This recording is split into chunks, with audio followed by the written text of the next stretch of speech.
Welcome back to Loose Talk. We're here this week in South Beach, Miami, the largest city in one of the 2 or 3 most important swing states for the upcoming November election. And in 2008, Florida was a major part of the national sweep that Obama had to win the White House.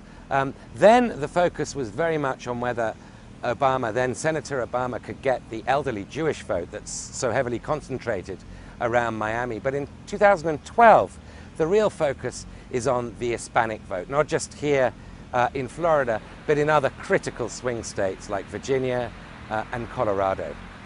Earlier this month, President Obama made his very aggressive gambit for the Hispanic vote by issuing a waiver, essentially, on illegal Hispanics in America under the age of 30 from deportation.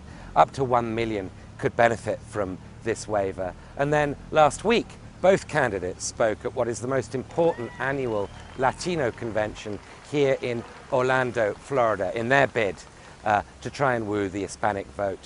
The question is, what vision are we going to stand up for? Who are we going to fight for?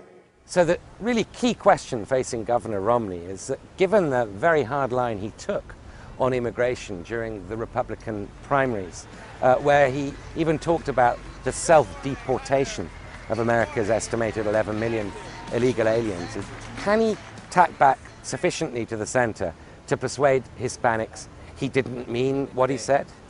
Y él tiene la experiencia como gobernador But of course, the Hispanic American vote is far from being monolithic, not just nationally or even statewide in Florida, but here in Miami. There are very different Hispanic communities.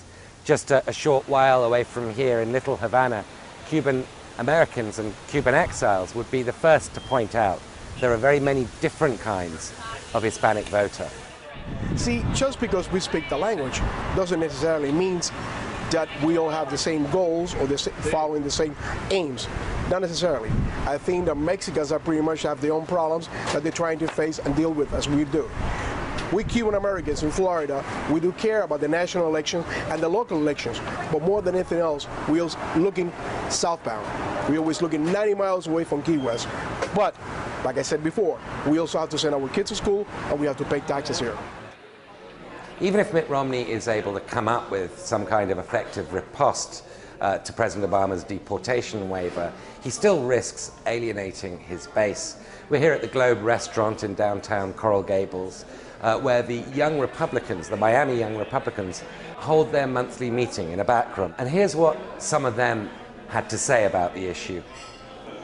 It's surprising how much Hispanics actually do agree with the Republican Party. But in order to really tap into that new resource for votes, Mitt Romney really needs to hammer the fact that the Republican Party really mirrors the views of most Hispanics when it comes to social issues.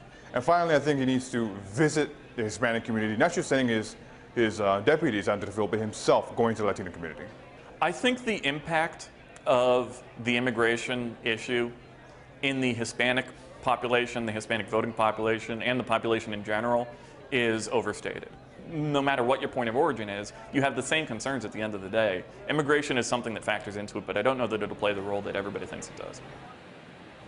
While Mitt Romney faces that classic dilemma of keeping the base enthused while simultaneously appealing to the floating voter, Barack Obama's goal is more straightforward, namely to enthuse the base constituencies that helped deliver him to power in 2008, among whom, of course, the gay community, young college-educated Americans, and Hispanic voters are critical.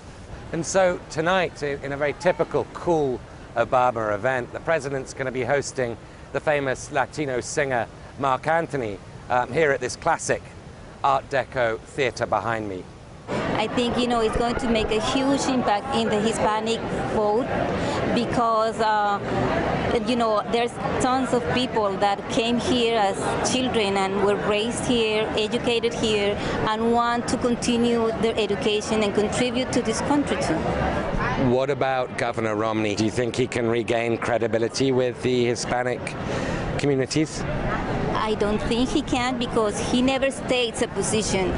He bounces from one middle position to another middle position that he never, exactly states what he thinks about the issues. and he takes a convenient position every time something happens. So I don't think he's going to get any votes from the Hispanic community. Which brings us to our odd moment of the week. Last weekend, Mitt Romney held what became known quickly as the Republican Palooza, a vast fundraising event for people who'd either personally given $50,000 to his campaign or raised $250,000 in Park City, Utah, home of Mormonism and, of course, a solid bastion of Republicanism.